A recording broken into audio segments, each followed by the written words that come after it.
شروع اللہ کا نام لے کر جو بڑا مہربان نہایت رحم والا ہے۔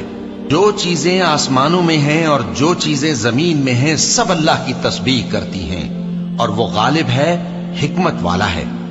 وہی تو ہے جس نے کفار اہل کتاب کو پہلی لشکر کشی پر ہی ان کے گھروں سے نکال دیا۔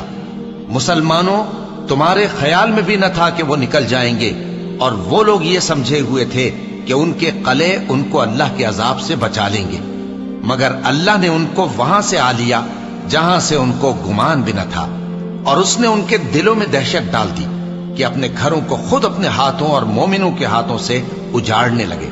تو اے بصیرت کی آنکھیں رکھنے والو، عبرت حاصل کرو۔ اور اگر اللہ نے ان کے بارے میں جلا وطن کرنا نہ لکھ رکھا ہوتا تو ان کو دنیا میں بھی عذاب دے دیتا، اور آخرت میں تو ان کے لیے آگ کا عذاب تیار ہے ہی۔ یہ اس لیے کہ انہوں نے اللہ اور اس کے رسول صلی اللہ علیہ وآلہ وسلم کی مخالفت کی، اور جو شخص اللہ کی مخالفت کرے تو اللہ اسے سخت عذاب دینے والا ہے۔ مومنوں، کھجور کے جو درخت تم نے کاٹ ڈالے یا ان کو ان کی جڑوں پر کھڑا رہنے دیا، سو یہ اللہ کے حکم سے تھا، اور اس سے مقصود یہ تھا کہ وہ نافرمانوں کو رسوا کرے۔ اور اے مسلمانوں، جو مال اللہ نے اپنے پیغمبر کو ان لوگوں سے جنگ کے بغیر دلوایا ہے اس میں تمہارا کچھ حق نہیں، کیونکہ اس کے لیے نہ تم نے گھوڑے دوڑائے نہ اونٹ، لیکن اللہ اپنے پیغمبروں کو جن پر چاہتا ہے غالب کر دیتا ہے، اور اللہ ہر چیز پر قادر ہے۔ جو مال اللہ نے اپنے پیغمبر صلی اللہ علیہ وآلہ وسلم کو بستیوں والوں سے دلوایا ہے وہ اللہ کے اور پیغمبر کے قرابت والوں کے اور یتیموں کے اور حاجت مندوں کے اور مسافروں کے لیے ہے، تاکہ جو لوگ تم میں دولت مند ہیں انہی کے ہاتھوں میں نہ گردش کرتا رہے، اور جو چیز تم کو پیغمبر صلی اللہ علیہ وآلہ وسلم دیں وہ لے لو، اور جس سے منع کریں اس سے باز رہو، اور اللہ سے ڈرتے رہو، بے شک اللہ سخت عذاب دینے والا ہے۔ اور ان ضرورت مند مہاجروں کے لیے بھی جو اپنے گھروں اور مالوں سے خارج اور جدا کر دیے گئے ہیں، جو اللہ کے فضل اور اس کی خوشنودی کے طلبگار اور اللہ اور اس کے پیغمبر کے مددگار ہیں، یہی لوگ سچے ہیں۔ اور ان لوگوں کے لیے بھی جو مہاجرین سے پہلے اس گھر یعنی مدینے میں مقیم ہیں اور ایمان میں مضبوط ہیں، اور جو لوگ ہجرت کر کے ان کے پاس آتے ہیں وہ ان سے محبت کرتے ہیں، اور جو کچھ ان کو ملا اس سے اپنے دل میں کچھ خواہش اور خلش نہیں پاتے، اور ان کو اپنی جانوں پر مقدم رکھتے ہیں خواہ وہ خود بھی فاقے سے ہوں۔ اور جو شخص خود غرضی سے بچا لیا گیا تو ایسے ہی لوگ بامراد ہیں۔ اور ان کے لیے بھی جو ان مہاجرین کے بعد آئے اور دعا کرتے ہیں کہ اے پروردگار ہمارے اور ہمارے بھائیوں کے جو ہم سے پہلے ایمان لائے ہیں گناہ معاف فرما، اور مومنوں کی طرف سے ہمارے دل میں کینہ و حسد نہ پیدا ہونے دے، اے ہمارے پروردگار تو بڑا شفقت کرنے والا ہے، مہربان ہے۔ کیا تم نے ان منافقوں کو نہیں دیکھا جو اپنے کافر بھائیوں سے جو اہل کتاب ہیں کہا کرتے ہیں کہ اگر تم جلا وطن کیے گئے تو ہم بھی تمہارے ساتھ نکل چلیں گے اور تمہارے بارے میں کبھی کسی کا کہا نہ مانیں گے، اور اگر تم سے جنگ ہوئی تو تمہاری ہی مدد کریں گے، مگر اللہ ظاہر کیے دیتا ہے کہ یہ جھوٹے ہیں۔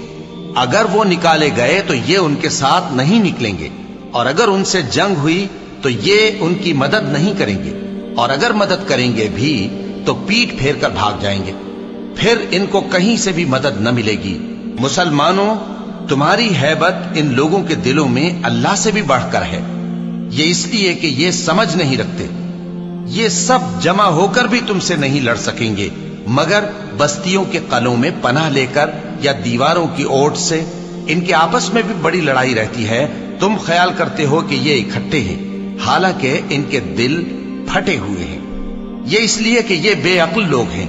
ان کا حال ان لوگوں کا سا ہے جو ان سے کچھ ہی پیشتر اپنے کرتوت کی سزا کا مزہ چکھ چکے ہیں، اور ان کے لیے دکھ دینے والا عذاب تیار ہے۔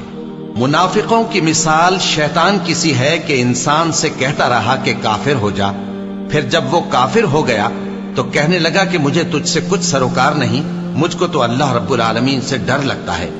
تو دونوں کا انجام یہ ہوا کہ دونوں دوزخ میں جائیں گے، ہمیشہ اس میں رہیں گے، اور بے انصافوں کی یہی سزا ہے۔ اے ایمان والو، اللہ سے ڈرتے رہو، اور ہر شخص کو دیکھنا چاہیے کہ اس نے کل یعنی آخرت کے لیے کیا سامان بھیجا ہے، اور ہم پھر کہتے ہیں کہ اللہ سے ڈرتے رہو، بے شک اللہ تمہارے سب اعمال سے خبردار ہے۔ اور ان لوگوں جیسے نہ ہو جانا جنہوں نے اللہ کو بھلا دیا تو اللہ نے انہیں ایسا کر دیا کہ وہ خود اپنے آپ کو بھول گئے۔ یہی لوگ ہیں نافرمان۔ اہل دوزخ اور اہل بہشت برابر نہیں، اہل بہشت ہی کامیابی حاصل کرنے والے ہیں۔